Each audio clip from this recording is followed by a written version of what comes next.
Assalamualaikum warahmatullahi wabarakatuh. Pada kesempatan kali ini kita akan membicarakan mengenai gagal jantung pada anak.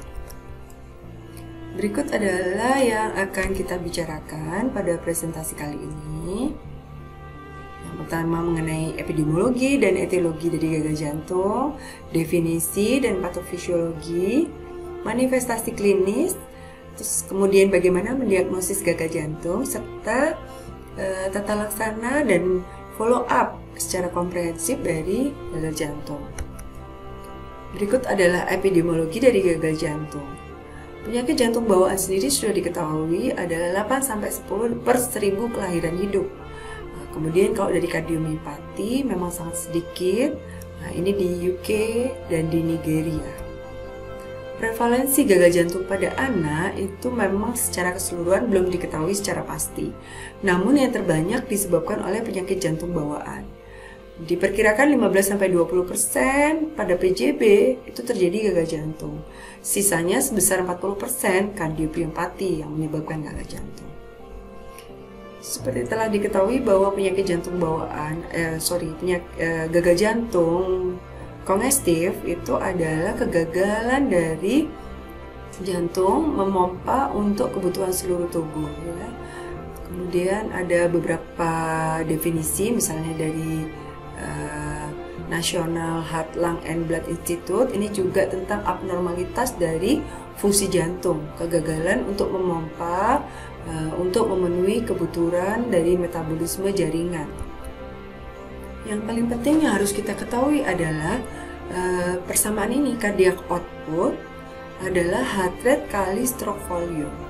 Pada anak-anak apabila stroke volume sudah maksimal, maka untuk meningkatkan cardiac output biasanya akan terjadi kompensasi meningkatkan heart rate.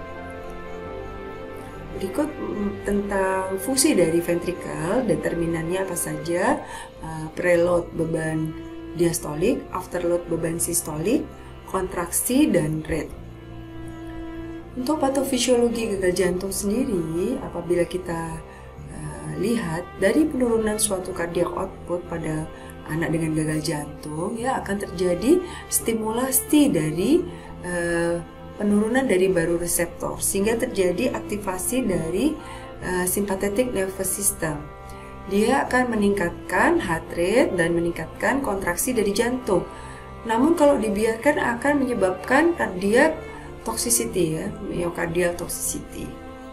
Adanya penurunan cardiac output tadi juga menyebabkan penurunan perfusi ke ginjal, sehingga terjadi aktivasi dari renin, angiotensin, aldosteron system. Kemudian mereka akan menyebabkan vasokonstriksi dan meningkatkan afterload, ya. Kemudian terjadi retensi air dan garam. Namun apabila dibiarkan akan terjadi myocardial apoptosis atau fibrosis, sehingga terjadi disfungsi dari miokard. Gambar ini sama tentang penurunan cardiac output tadi, ya. Ini kalau secara tabel, ya. Jadi respon dari gagal jantung itu apa? Mekanismenya yang pertama retensi air dan garam untuk meningkatkan preload. Tapi kalau berlebihan dia akan ada kongesti dari paru, kemudian kongesti dari seluruh tubuh, ya. Kemudian vasokonstriksi untuk meningkatkan afterload. Nanti lama-lama akan terjadi penurunan cardiac output dan peningkatan dari cardiac energy expenditure. Lama-lama akan terjadi cardiac necrosis. Kalau stimulasi di jantung, bagaimana? Apa yang terjadi? Kontraksi akan meningkat, ya, heart rate akan meningkat. Tapi kalau lama dibiarkan akan terjadi aritmia sampai sudden death. Jadi ini tadi yang terjadi kalau ada gagal jantung, ya, akan ada respon, ya, di ini reseptor-reseptornya, ya, di left ventricle, ya, baroreseptor, ya, semuanya akan merangsang, ya, ini yang ke otak, ada yang ke ginjal, ya, ada ke otak, kemudian merangsang ke saraf simpatis, ya. Semuanya bertujuan untuk meningkatkan cardiac output. Ini malah caranya dengan meningkatkan heart rate, meningkatkan vasokonstriksi, ya. Semuanya bertujuan untuk meningkatkan cardiac output, ya. Kalau penyebab gagal jantung sendiri, ya, yang paling kita ingat kalau pada pasien anak, populasi anak, waktu terjadinya gagal jantung akan sangat menentukan dari etiologi gagal jantungnya. Contohnya pada saat lahir ya. Pada saat lahir yang terbanyak adalah ini, hypoplastic left heart syndrome ya. Kalau pada minggu pertama kita dapatkan TGA dan seterusnya. Nah, sekarang kalau left to right shunt baru pada 6 minggu. Kenapa? Karena pulmonary vascular resistance sudah sangat menurun pada usia 6 minggu. Sehingga left to right shunt baru terdengar, bahkan sudah terjadi gagal jantung pada minggu ke-6 sampai 4 bulan. Nah, ini adalah penyebab atau etiologi gagal jantung dari volume dan pressure overload, penyakit miokard, takikardia ya, disfungsi dari miokard. Bahkan saat ini yang cukup banyak adalah penyakit sistemik ya, baik itu autoimun atau yang lainnya, juga dari obat-obatan golongan kardiotoksik ya pada pasien-pasien yang menderita leukemia. Nah, ini ada dari buku lain ya, dinyatakan tentang etiologi gagal jantung pada anak. Ini dibagi menjadi PJB, kardiomiopati, gangguan irama, infeksi, dan high output state ya. Nanti bisa merujuk langsung ke jurnal ini. Kalau manifestasi klinis pada gagal jantung seperti apa? Kalau pada bayi dan anak kecil biasanya minumnya sulit, jadi minumnya terputus-putus, lama ya. Bahkan kalau penyakit jantung bawaan cyanosis dia akan biru ya. Kemudian ada takipnu, detak jantungnya cepat, kemudian sering berkeringat ya. Pada anak yang lebih besar bagaimana sampai remaja? Dia lemas ya, nafas pendek-pendek ya, nafasnya kadang cepat. Terus kalau latihan atau dia jalan dikit udah capek ya, ada nyeri perut, mungkin ada kencingnya mulai berkurang ya, atau ada bengkak ya. Nah, sekarang yang paling mudah apa sih manifestasi gagal jantung yang harus kita kenali? Yang pertama, myocardial dysfunction. Apa contohnya nanti kita lihat pada slide berikutnya. Yang kedua adalah kongesti di vena pulmonal. Vena pulmonal ini adalah vena yang masuk ke jantung kiri ya. Sedangkan kalau systemic vein congestion ini vena sistemik, jadi vena yang masuk ke jantung kanan ya. Makanya kalau terjadi gagal jantung kanan gitu. Nah, contohnya bagaimana ini? Kalau vena kongesti di vena pulmonal gampang ya. Nah, tandanya apa ya? Batuk, dyspnea, ortopnea ya, mungkin ada wheezing atau mungkin ada ronki paru. Kalau pada vena sistemik yang terjadi kongesti, maka gagal jantung kanan ya kan tidak bisa masuk ke jantung, sehingga apa? Hepatomegali, anaknya bengkak, ada distensi di vena juguler, ada bengkak di ekstremitas bawah. Tadi dikatakan bahwa cardiac output heart rate kali stroke volume ya kan. Jadi kompensasinya apa? Ya heart rate-nya meningkat, ada gallop, ada pulsasi yang mungkin lemah ya. Terus kalau pada foto sudah didapatkan kardiomegali ya. Kemudian ada gambaran peningkatan dari simpatis ya. Misalnya sudah ada growth failure, sudah keringetan banyak sampai dingin ya kulitnya. Kalau kita mendiagnosis gagal jantung pada anak ya, berarti diagnosisnya secara klinis. Sudah kalau kita melihat ada gambaran manifestasi kardiak, kemudian ada kongesti di vena paru dan kongesti di vena sistemik, kita sudah bisa mendiagnosis suatu gagal jantung. Untuk derajat keparahan suatu gagal jantung pada anak, kita bisa pakai klasifikasi Ross ya, untuk anak kurang dari 6 tahun ya, atau kita gunakan NIHA kalau anaknya sudah lebih dari 6 tahun ya. Jadi ini lebih mudah, kelas 1, kelas 2. Kalau kelas 2 belum ada growth failure, tapi kalau kelas 3 sudah ada growth failure. Kalau kelas 4 anaknya udah nggak ngapa-ngapain juga keringetan ya, duduk tiduran aja sudah berkeringat. Itu yang kelas 4 ya. Ini juga scoring system yang bisa kita pakai. Jadi kita bisa menganalisis ya untuk keparahan derajat gagal jantungnya. Kalau kita temukan 3-6 ini ringan, 7-9 sedang, dan 10-12 berat ya. Ini mungkin kalau kalian belum bisa menghafalkan ya, bisa dikumpulkan aja ini atau disimpan bahwa pada anak yang normal sampai usia 1 tahun berapa ya, sehingga kita bisa menentukan scoringnya. Nah, sekarang di mana peranan dari pemeriksaan penunjang? Pemeriksaan penunjang hanya untuk mencari etiologi. Contohnya pada fototoraks ya.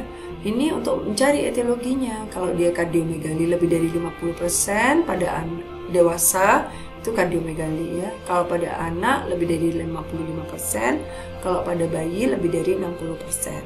Nanti kita bisa lihat adakah apex yang tertanam atau apex yang terangkat pada RVH ya. Efusi perikat bisa kita lihat, dan yang paling penting kita mesti baca corakan vaskuler supaya kita bisa tahu kira-kira penyakit jantung bawaannya yang mana. Ini juga bisa kita pakai untuk pemeriksaan penunjang ya, karena EKG bisa menentukan etiologi. Misalnya kalau ada pembesaran ruang jantung atau gangguan irama. Analisis gas darah dipakai untuk menentukan adanya metabolic acidosis ataupun untuk mengukur laktat. Ekokardiografi, nice to know ya, kita bisa melihat pembesaran dari ruang jantung, fungsi sistolik dan fungsi diastolik, semuanya bisa kita baca melalui ekokardiografi. Ini juga beberapa yang nice to know ya, kalau bisa tahu tentang marker ya. Di sini ada marker yang namanya BNP ya. Jadi dia bisa membedakan apakah sesaknya itu dari paru atau jantung ya. Jadi itu karena stretching dari atrial ya. Jadi dia kalau ada gangguan dari pengisian jantung itu bisa kita tampak dari peningkatan BNP. Nah, sekarang tata laksana gagal jantung itu apa aja? Yang pertama tentu saja kita harus mengobati underlying, walaupun secara kalau kita ketemu pasien pertama mungkin bukan satu ini yang kita kerjakan, tapi ini dulu yang nomor 3 ya, airway breathing circulation, oksigenasi kita jaga dulu, kemudian baru kita melakukan ini step berikutnya, tata laksana medis dan nutrisi. Baru setelah itu yang 1 dan 2 kita cari semua supaya bisa mentata laksana dengan baik. Ini yang paling sering kita lihat ya pada kurva Frank Starling ini. Ini lihat, kalau kongestif dan low output, maka kalau diberikan obat-obatan diuretik saja, mungkin stroke volume-nya tidak sebagus kalau kita berikan 3 obat ya. Jadi kita memang harus betul-betul menganalisis pasien karena dia datang tanpa bilang kekurangan inotrop atau kekurangan obat apa. Kita sebagai seorang dokter yang menganalisis ya. Nah, ini beberapa buku pernah menyatakan tentang tata laksana cairannya dulu ya. Ada yang bilang direstriksi. Namun akhir-akhir ini biasanya kita sudah tidak ada lagi menggunakan restriksi, terutama kalau pada bayi-bayi ya, jarang diberikan restriksi cairan. Namun kalau di restriksi pun kadang-kadang kalau kita masih dalam kondisi kritis, kita berikan mungkin hanya 15-20% saja restriksinya. Nah, sekarang tata laksana obat apa yang kita berikan? Kalau ada kongesti, tentu saja kita akan berikan diuretik untuk menurunkan preload ya. Untuk meningkatkan cardiac output kita berikan inotropik, dan juga untuk menurunkan afterload kita berikan obat-obatan vasodilator. Ini tentang ROS klasifikasi ya, rekomendasinya. Kemudian obat-obatan yang perlu kita kenal ya, diuretik. Ini yang sering dipakai furosemid atau loop diuretik ya, dosisnya sekian. Spironolactone ya, antagonis aldosteron ya. ACE inhibitor memang belum ada banyak penelitian pada anak, tapi ekstrapolasi dari dewasa ada manfaatnya ya. Tapi harus hati-hati karena dia bisa menurunkan tekanan di aorta ya. Tapi dia tidak memberikan efek ke pulmonary vascular resistance, hanya di sistemik. Beta blocker tidak semua tempat pakai ya. Namun katanya bagus untuk systolic dysfunction. Digitalis juga sudah tidak terlalu banyak dipakai, tapi masih dianggap pada literatur lama dikatakan bahwa dia akan sangat memperbaiki kondisi anak dengan gagal jantung. Nah, sekarang inotropik apa saja yang pernah ada yang saat ini bisa kita pakai ya? Ini beberapa macam inotropik yang biasa kita pakai ya, dopamin, dobutamin, ya, epineprin, norepineprin, milrinone, ini semuanya sering kita pakai. Tapi sekarang dopamin mulai ditinggalkan karena mudah sekali pecah ya ke pembuluh darah ya. Jadi biasanya kalau di emergency kita lebih memilih dobutamin duluan. Nah, ini ada bagaimana tata laksana gagal jantung ya. Saya ngambil dari Canadian Journal Kardiologi tentang tata laksana gagal jantung pada anak ya, karena di Indonesia guideline-nya tidak ada, tapi kita bisa dengan ini sedikit dimodifikasi bisa kita pakai ya. Jadi ada beberapa step dalam pemberian obat, kemudian dia membedakan menjadi NIHA atau ROS kelas 1, 2, 3, dan 4. Tadi sudah saya sampaikan bahwa kalau sudah 3 ada growth failure, kalau 4 anaknya udah duduk-duduk aja udah berat ya, jadi sudah ada keringetan dan lain sebagainya, tanda-tanda gagal jantung ya. Nah ini kalau dia ROS kelas 1, seperti nanti kalau kita tentukan anak dengan gagal jantung, kemudian kita tentukan keparahannya, kita bisa berikan obat-obatan golongan ACE inhibitor dulu. Nah, kemudian baru dievaluasi, kalau dia meningkat menjadi ROS kelas 2, kita bisa berikan pulse diuretik dulu. Nah, kalau 3 mungkin sudah sempat masuk rumah sakit ya kita berikan intravena terus menerus ya. Nah ini contohnya metode yang bisa dipakai menurut Canadian Journal ini ya. Ini saya rasa sangat mudah dipahami ya, bahwa kita melihat kotak ini, apakah ada kongesti atau bendungan. Terus ini apakah ada perfusi yang menurun. Tanda kongesti apa? Tadi sudah kongesti ini ya. Di sistemik hepatomegali, kalau di vena pulmonal takipnu, ortopnu ya, ini yang di sistemik ada edema, ada asites ya. Ini dilihat ada atau tidak. Nah, kalau yang perfusi yang menurun ya, ini biasanya ada ekstremitasnya dingin ya, penurunan kesadaran, ada hipotensi, ini masuk ke low perfusion. Nah ini ada dibagi menjadi hangat dan kering, hangat tapi basah ya, dingin tapi kering, dan ini yang C ini dia sudah anyep ya, dingin semua ya. Ini bisa kita ikutin, nanti kalian bisa merujuk ke jurnal aslinya. Nah ini bisa kita lihat, kalau dia di luar negeri dilakukan, kalau pertanyaan ini terjawab, apakah ada hipotensi, apakah ada takikardi, apakah ada tanda-tanda gagal jantung ya. Nah, terus habis itu gastrointestinalnya bagaimana? Kalau tidak ada hipotensi ya, nggak ada respiratory distress, tidak ada. Nah ini terus dilakukan ekokardiografi. Namun kalau di kita mungkin agak sulit, jadi kita tentukan saja kalau dia ROS kelas 1, nah kita bisa start ini ACE inhibitor. Kemudian lakukan assessment atau penilaian ulang 1-2 bulan ya. Nah, nanti kalau sudah dinilai bagaimana? Kalau memang dia perbaikan, berarti kita akan memberikan obat ini terus. Tapi kalau kemudian dia jatuh ke yang B ya, yang B ini udah warm and wet ya, sudah dingin ya. Nah, ini masuk dan diberikan, bisa di start obat diuretik ya. Kalau sudah yang C ini anaknya sudah ini cold and wet ya, jadi harus diberikan obat-obatan yang diuretik, golongan vasodilator, kemudian pada jalan nafasnya sudah dipegang dengan mekanik ventilator ya. Ini bisa dirujuk langsung ke jurnalnya. Juga untuk mempermudah ya, jadi awal kalau ROS 1 boleh diberikan ACE inhibitor ya. Memang idealnya di echo, tapi kan tidak semua tempat bisa echo, jadi tetap boleh.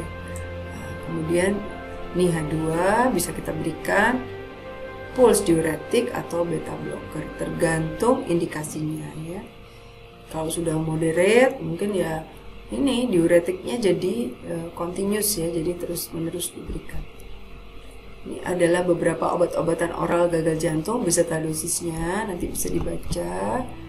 Saya rasa obat-obatan ini cukup banyak dan ada semua di berbagai tempat. Mudah sekali kita cari obat golongan beta blocker, ACE inhibitor ya. Satu lagi yang penting pada anak, kita harus selalu memikirkan nutrisi ya. Jadi kegagalan untuk berat badannya meningkat itu nampak bahwa gagal jantungnya masih berat ya. Jadi kalau ada failure to thrive itu merupakan indikasi untuk dilakukan tata laksana baik itu transkateter maupun surgery. Kemudian apa saja yang harus di follow up pada pasien dengan gagal jantung ya. Ini bisa dilihat kalau otak anaknya nggak gelisah lagi, kulitnya udah nggak terlalu dingin, ya nggak basah, parunya dia udah nggak batuk-batuk, takikardinya berkurang, ya makannya sudah mulai mau, ya badannya juga udah nggak ada bengkak-bengkak, produksi urinnya baik. Itu adalah apa yang harus kita catat atau kita observasi pada pasien dengan gagal jantung. Mengenai prognosis, bagaimana prognosis anak dengan gagal jantung? Tentu saja semua tergantung dari penyebab, ya. Kalau dia non kardiak, ya biasanya kalau non kardiak, kalau sistemnya bagus ya biasanya bagus. Tapi kalau ada kelainan jantung, maka kita harus mikirkan apakah dia harus segera dioperasi atau dilakukan tindakan transkateter supaya bisa menghilangkan gagal jantungnya. Dan yang harus selalu diingat bahwa pada penyakit jantung bawaan kompleks memang sampai saat ini prognosisnya masih kurang baik. Jadi rangkuman apa yang bisa kita ambil dari presentasi kali ini, yaitu tentang patofisiologi gagal jantung yang masih kompleks, ya, masih tergantung dari inflamasi dan aktivasi dari neurohormonal, ya, mekanisme neurohormonal, ya. Dan defek dari anatomikal itu merupakan penyebab yang sering, ya.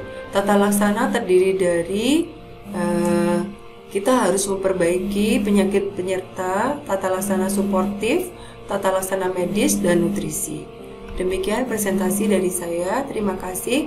Assalamualaikum warahmatullahi wabarakatuh.